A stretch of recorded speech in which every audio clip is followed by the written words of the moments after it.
পাবিয়াছড়া বিধানসভা কেন্দ্রের উজান দুধপুর পঞ্চায়েত এলাকাটি বর্তমানে আদর্শ গ্রামে রূপায়ণ করার দিকে এগিয়ে যাচ্ছে।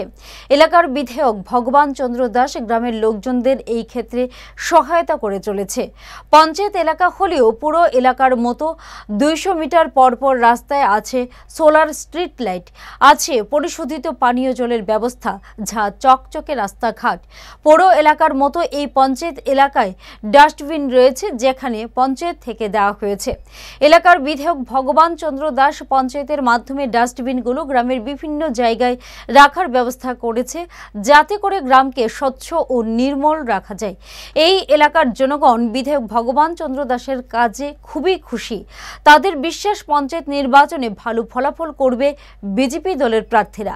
স্কুলের বাচ্চাদের কাছে দেওয়া হয়েছে, কারণ তারা তো ছোট থেকেই তারা এটা শিক্ষা দেব যে মানে আমাদের যে প্লাস্টিক দ্রব্যগুলো এগুলো তো পচনশীল না, এগুলো একটা জায়গাতে রেখা এটিতে পচাইতে হয়, মানে এক জায়গায় ফালাইলে বেস্ট হয় আর কি। তো ওইটার লেগে আমরা মানে ওই ডাস্টবিনটা দিছি, যাতে তারা মানে সব প্লাস্টিকটি ছোটবেলার থেকেই শিখে যে প্লাস্টিকটা একটা মানে ইউজমিতে রাখলে বা ডাস্টবিনে রাখলে বেটার হয় আর কি। এর মধ্যে আমাদের ওই ডাস্টবিনটা দিছে পঞ্চায়েত থেকে, অনেক উন্নত হয়েছে।